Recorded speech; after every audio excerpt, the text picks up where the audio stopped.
Hi guys, Thursday the 28th of October, and I'm back to show you another deck.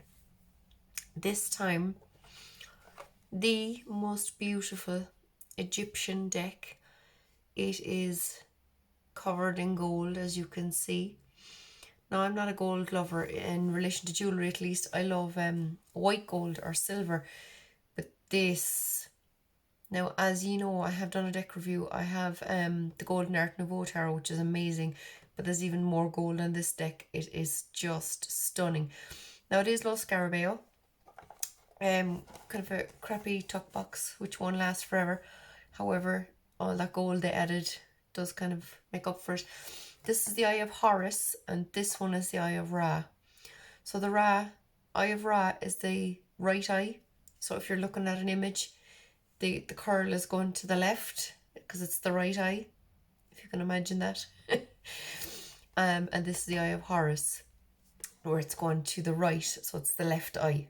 Okay, so usual little white book and cards with, you know, pictures of new decks coming out and whatnot. This is not a new deck. This is, I think, 2013. I wouldn't swear to it. This is the back. The back is absolutely beautiful. There was another edition of this deck out before. I just want to show you, where the eye was up a bit and there was a box here with writing, and it just was totally out of place, first of all. The box is on the back instead this time, with all the different languages that are in the book. Much, much prettier. Also, the backs of the cards was different. So the whole back was black, and there was about 7 eyes across and about however many, 10 or 15 down, 15 maybe. So it's just covered in very small Eyes of Horus. This is much better. This looks proper Egyptian, kind of papyrus, however you want to pronounce it. This is so, so beautiful. I love the back of these decks. Now, they did not come edged. I edged them a while ago. They did come. I might get onto Lo Scarabeo. The decks are kind of getting less quality, less good quality. The edges aren't perfectly smooth. They're slightly rough, especially on the tops.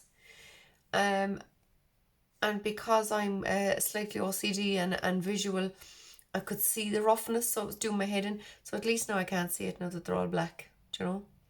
Now, they are also quite bent. They came like that. They were a bit worse. They're after straightening out somewhat. The tops still I can't seem to get to straighten. But anyway, it's not the end of the world, I suppose. It's just that I'm slightly OCD. So, you know, these small things do bug me. So, wait till you see the cards, lads. Now, I think I'm just going to show them this time. I wanted to purchase an Egyptian book to look, because every single image in this deck is from the wall of a tomb or a temple or whatever in Egypt. They're real images, right? They're not just drawn by someone. They're copied from the walls, right? And there's, you know, slight bits left out and stuff.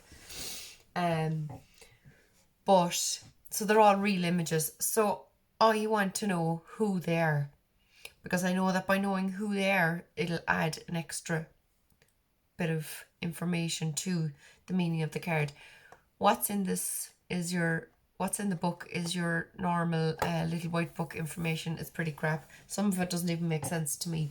It's like as if they put the meanings for the wrong suits. Do you know, if they got them mixed up a bit or something? Some of them are just really, really crap. But anyway. So what I want to do is I have already seen a lot of the images from the cards in... Oh, yeah, sorry. So I wanted to buy a book, but I didn't, because I realised my dad has every book ever made by anyone about anything from anywhere in the world. So I went out one day and I said, I want a book on Egypt. I don't want a big massive one. I want a nice tidy one, lots of pictures. And what did he do? But he gave me I don't know, it's about this thick anyway. It's about 700 or 800 pages, I'd say. It's that size, it's that width. It's quite a heavy book, but the pictures in it, I'm actually delighted he found it and gave it to me, because I have found most of the images from these cards in the book. And there's always the little arrows going, this picture is, and it tells you what the image is of and where it's from in Egypt and stuff like that. So, like, say if it says this is Hathor doing such and such thing, then I can go and Google Hathor, or I can look him up. There's actually an A to Z of gods and goddesses and deities and stuff in the book as well. So I can look him up and it'll tell me he's the falcon or falcon headed one, and he's the god of the sky, whatever, you know.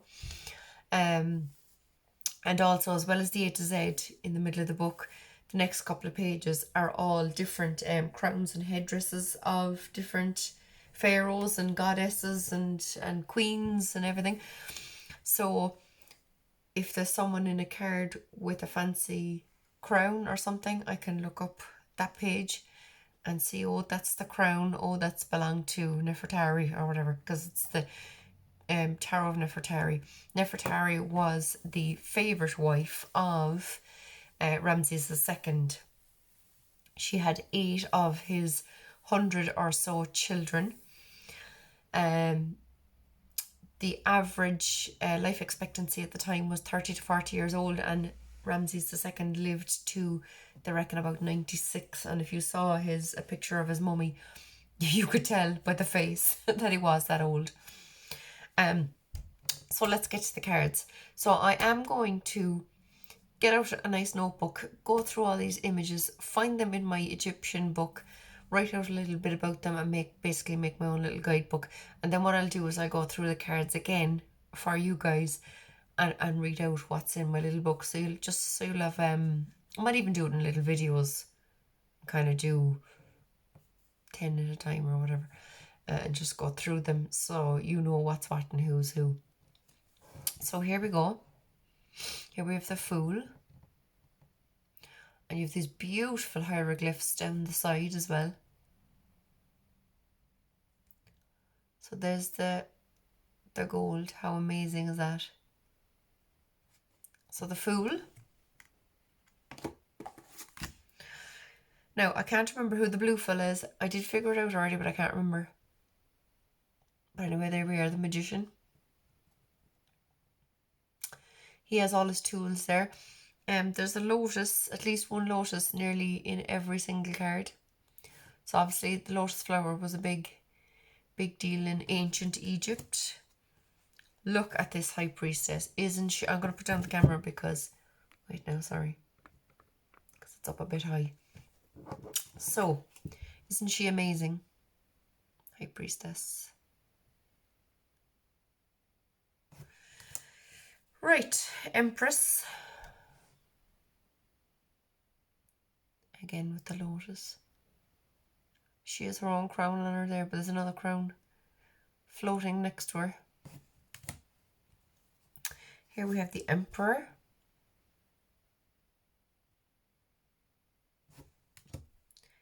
Now, I know this is Osiris, the green fella, I mean, not the fella bowing. So this is Osiris, brother of Isis.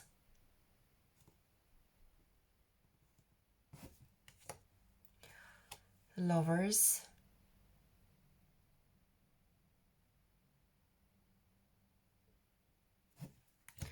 The Chariot is only beautiful. Now, I do believe, and I could be wrong, but I was watching a documentary. I've been watching a lot of Egyptian documentaries recently too, as well as looking up my ancient Egyptian history book. But Akhenaten, who was actually Amenhotep IV, he changed his name because he was obsessed with the sun god, which was Aten, so he changed his name. Akhenaten is something along the lines of, you know, he who worships the sun, kind of a thing. So he changed his name to Akhenaten. He went mad and he left his hometown of, I think he was from Thebes, if that's how you pronounce it. And he went off in search of a place to build a new city, and kind of basically start his own religion. And it was all new, and most of the people of Egypt didn't seem to take well to it. But he he's the father of Tutankhamun, who he had actually named Tutankhaten, again Aten, the son. So yeah, he was Nefertiti's husband, Pharaoh. But he did ride home at one stage, the point of the story. He did ride home at one stage in a golden carriage. So that's why I believe this is him, but it could be wrong. So I'll have to just search further in the book to see if I can find this image and if it's the same or if it's different. Next we have Justice, and Justice is it's actually kind of hard to see, but there's a weighing scales here, obviously, because it's the Justice card, but it's the weighing of the heart. So when they were going to the afterlife, they were put in front of these judges and they had to say, I did not lie, I did not steal, I did not kill, etc., etc. And then their heart was put on one side, so obviously that would go down. And then a feather was put on the other side. And if the feather raised this one back up, and they were the same, then it meant they were telling the truth and they were allowed to sail off into the afterlife. If the heart remained heavier and down on the ground, then they're obviously lying, and a crocodile came up and wolfed the heart, and that was the end of them in their afterlife. So this is the Justice card. Oh yeah, they're switched actually in the numbers too. The Hermit. What a cool hermit. The Ankh symbol is in a lot of them. The key of life. The Ankh, as the Americans call it. I love the way they say it. This wheel is beautiful. The wheel is not a card I really like. The wheel and the world are a bit boring for my liking, but this is fabulous because you have this amazing bird on top. He has his wings spread. He's clearly successful. He's clearly, flying high. Whereas these two boys at the bottom of the wheel are being trodden on by, who's the green fella again? What did I say? Osiris. Being trodden on by him. So they're clearly not enjoying life at the moment. They're under the wheel. They're waiting for their turn to come back up and to be on top. Sorry, it should be the other way. To come back up and to be on top again, So I love this wheel. It's beautiful. Next we have Strength card. Gorgeous, gorgeous, gorgeous. Oh, and I think she's the red dress. Oh my God. Hathor? I want to say Hathor. Goddess Hathor. The Hanged Man. Amazing. Ooh, look at Anubis. God of the underworld. The Death card. I love it. Look at this, Temperance. These are just beautiful.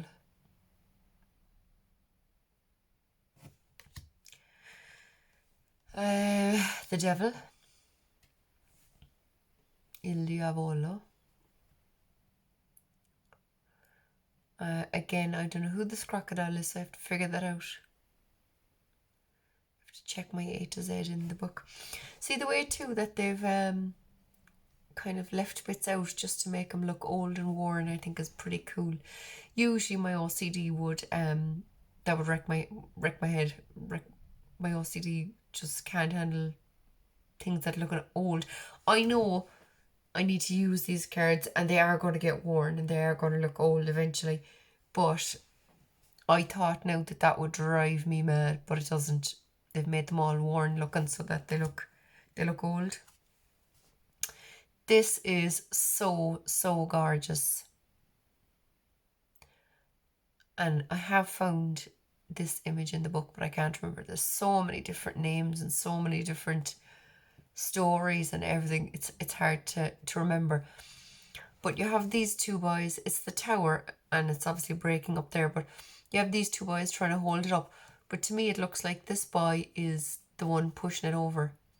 Do you know? So it's like a tower moment is not always, it's not always up to you to kind of stop it, because there could be someone else. You have to look out for whoever's around you who's causing the tower moment, you know? Because to me it looks like he's pushing it over. I mean, he's hardly helping. Do you know? The star. Look at this star card. Oh my god.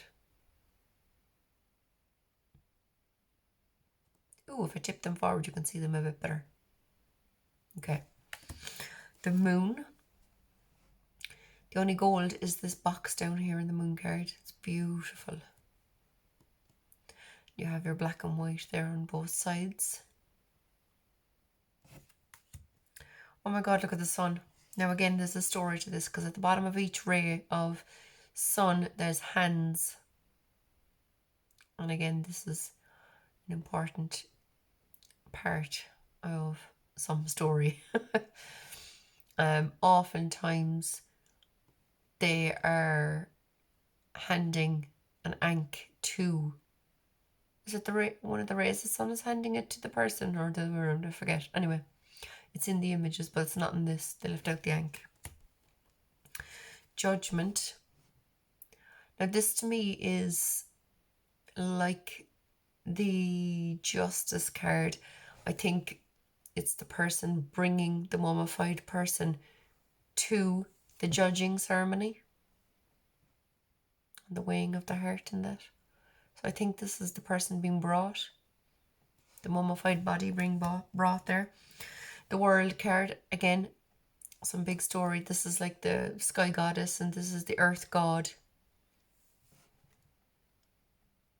Beautiful card. I love all the different coloured people, and I think it's cool. So, oh my god, I can't remember who the cow is. Anyway, the Ace of Wands is the cow, whoever the cow is, I can't remember. Two of Wands. Three of Wands. Four of Wands. You can see this stability and happy family, and they're inside this archway of their beautiful home. They're obviously well to do. They've worked hard to get to where they are. This to me is more like training instead of fighting, because Five of Wands is always thought of as fighting, but it's more like training in progress here. Training in order to be successful, which is the Six of Wands, do you know? That kind of makes sense. Then, after the success, people get jealous, and one has to protect yourself and defend yourself and stuff like that. So here he is fighting off the crocodiles. Eight of Wands. Once he gets past defending himself, things move and he flies forward with all his wands. Now, this one, again, is one I have to find and figure out. This is like a giant hare to me, but I'm not sure. And there's a snake entwined in some of the wands. So I have to figure out the meaning of that one. There's a great story to this as well. This pillar is called the Jet. I think it's pronounced D-J-E-D. So there's a good story to this too, I know, in the book somewhere. Now the Knave is the page, so here we have the Page of Wands.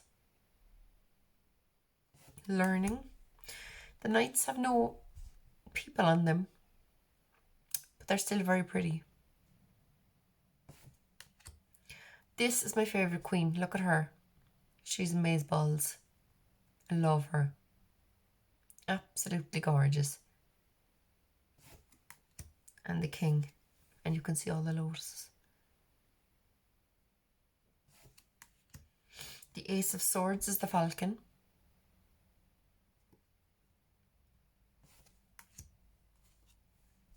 Two of Swords.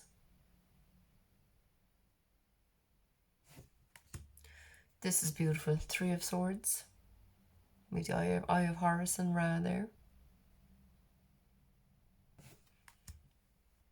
Four of Swords.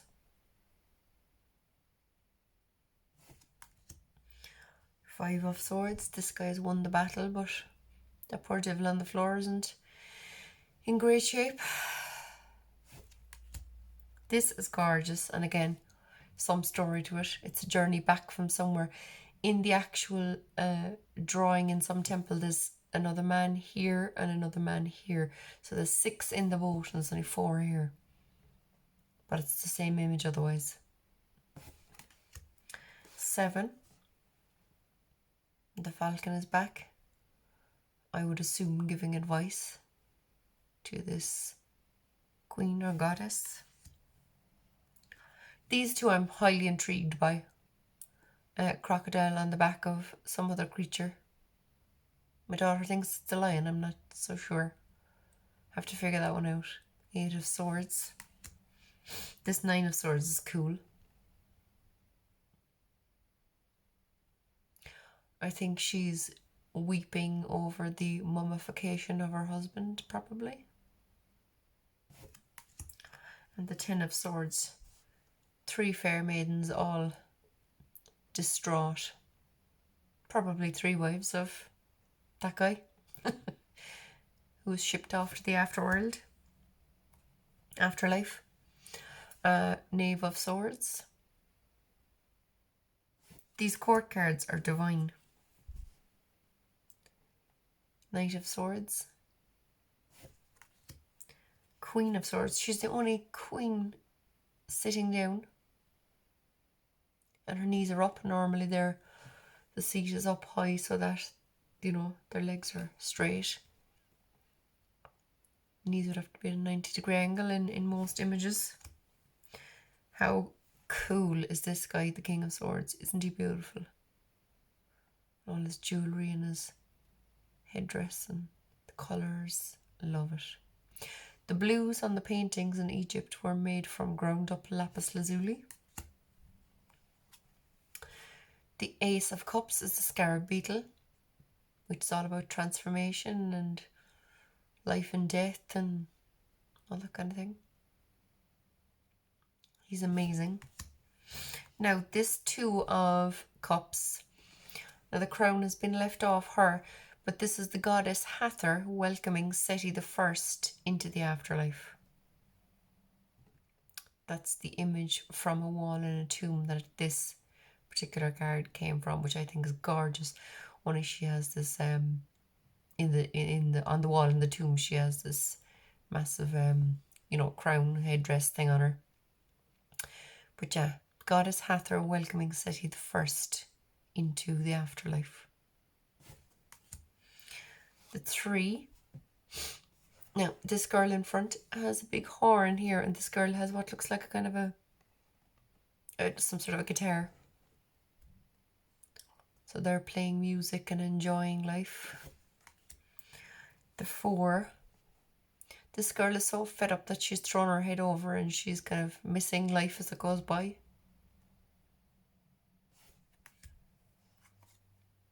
Now, again, this image I did find in a book of a fella carrying a cow. So there is some story to this again. But again, when I have all the stories written out for myself, I'll go through the books again or go through the cards again and tell you what's happening. This is gorgeous, 6 of Cups. This is beautiful. Again, 7 of Cups is not a card I'm always fascinated by, but this is just beautiful.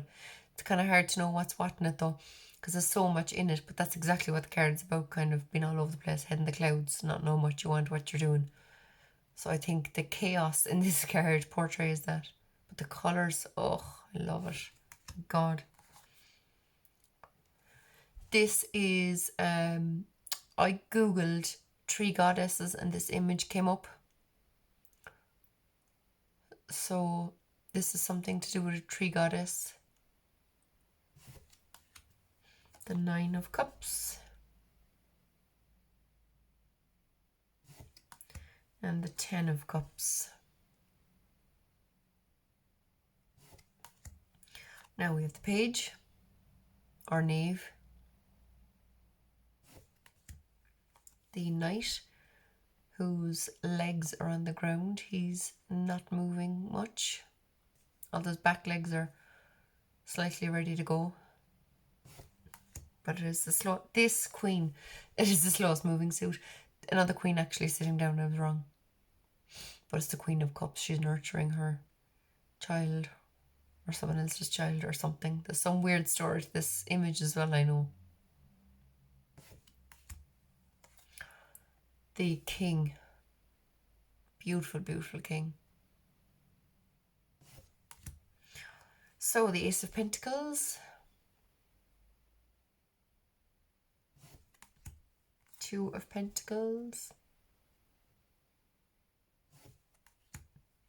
3 of Pentacles.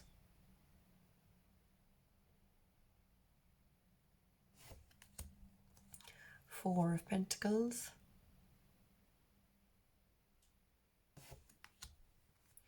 5 of Pentacles.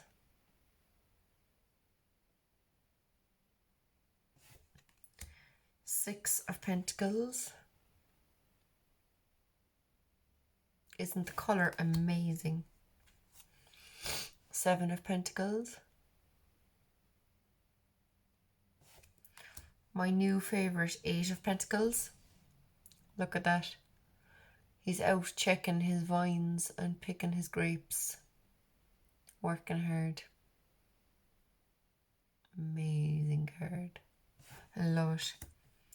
This is just gorgeous. 9 of Pentacles. Bit of worshipping going on there. I reckon thanking the gods for all the abundance they have. This is amazing. This is a tree. This is Hathor actually.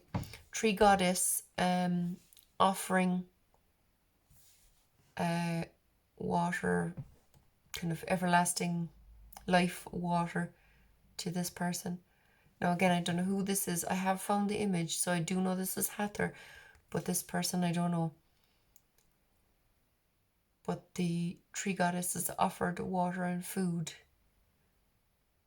to people in the afterlife.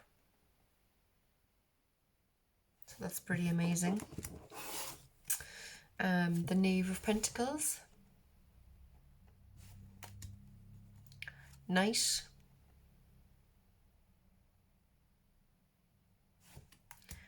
Queen. She is gorgeous. The queens really are amazing. And last but not least, this beautiful King of Pentacles. So guys, I'm going to give them a quick shuffle and pick a card. Aren't they just the most beautiful cards? I mean, they're Egyptian, which I'm totally besotted by. And they're gold. And I do love the black borders because the black borders really draw your attention into the image. As opposed to kind of, I feel the white borders take from the image, whereas black draws your eyes in, I feel. That's just my opinion anyway. So let's see what we need to know. Ooh, 6.